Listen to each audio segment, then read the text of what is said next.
Anong magandang parusa para sa mga kabit?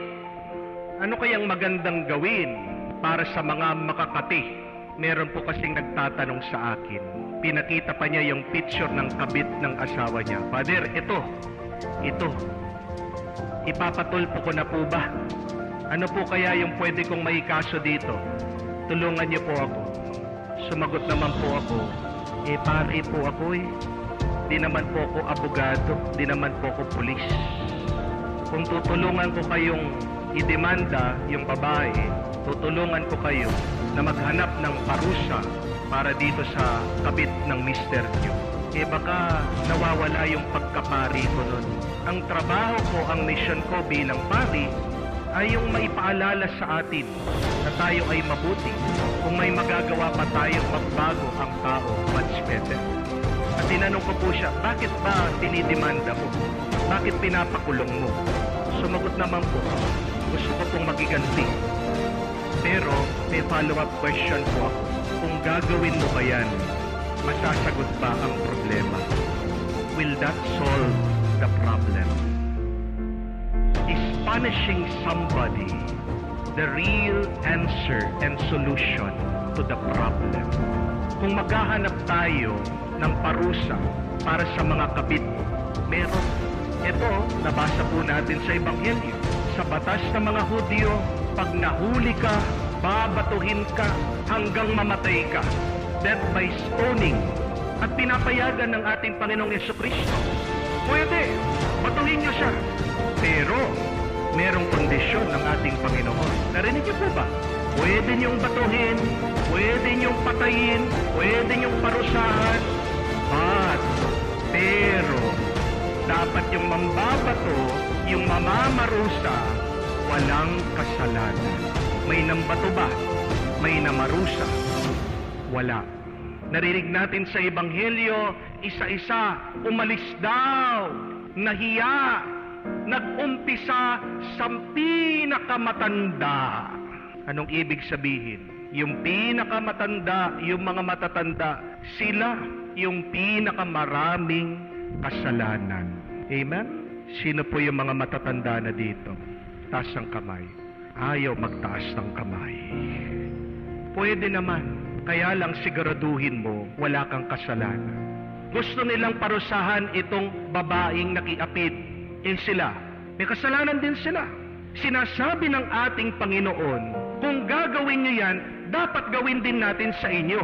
No exemption. Gusto mo ibang tao mapaparusahan, ikaw meron ka din kasalanan. Di ba dapat ikaw din maparusahan?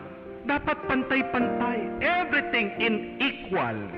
Gusto mo batuhin yung malandi, yung mga chismosa, di po natin paparusahan.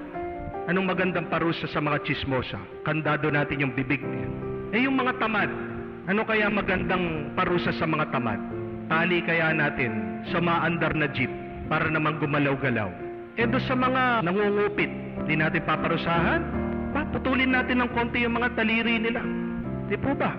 Kung ninanais natin parusahan ang ibang makasalanan, dapat lahat ng kasalanan pinaparusahan din. Yan yung pinupunto ng ating Panginoon. Ang tanong, gusto ba natin? Ayaw natin. Yan yung problema sa atin Gusto natin yung ibang tao maging mabuti. Gusto natin yung ibang tao maging the best. Gusto natin yung ibang tao maging banal sila. Tayo, mabuti ba tayo? Nagiging the best ba tayo? Nagiging banal ba tayo? Anong paalaala ng ating Panginoon? Do not judge, and you will not be judged.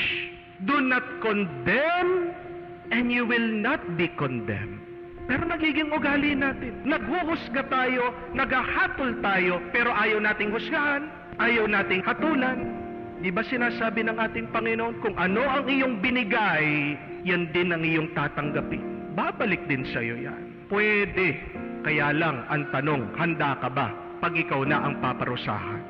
Hinay-hinay lang. Mag-ingat ka. At sagutin mo muna ang tanong, kung paparusahan mo ba, kung sasaktan mo ba?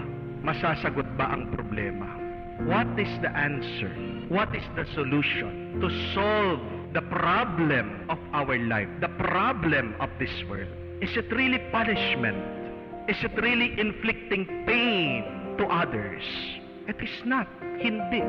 Dahil alam natin, sa kaibuturan ng ating puso, kung ano talaga ang kailangan nating lahat, kailangan ng buhay na ito.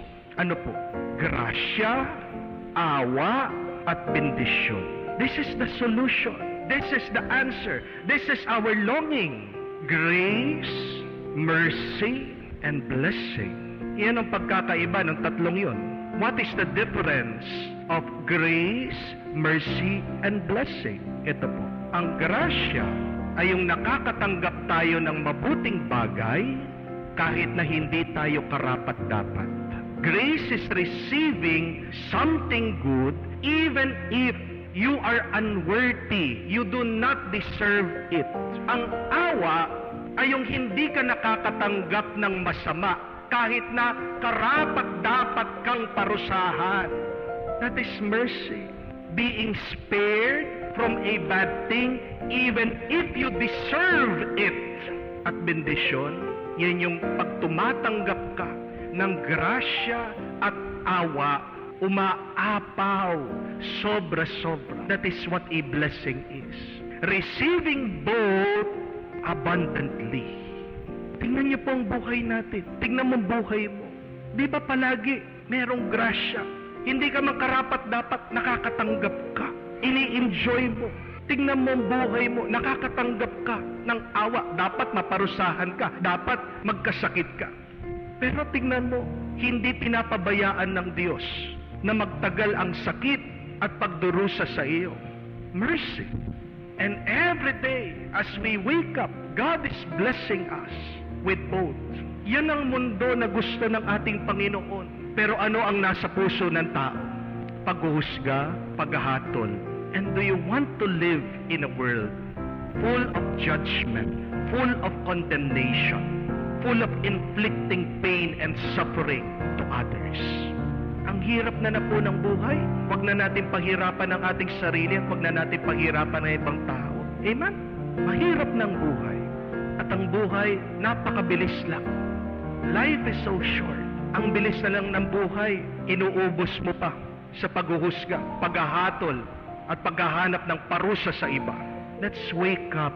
Magising-gising naman po tayo. Di ba napakasaya? Napakasarap kung tayo ay mabubuhay sa isang mundo na puno ng grasya, awa, at bendisyon ng Diyos.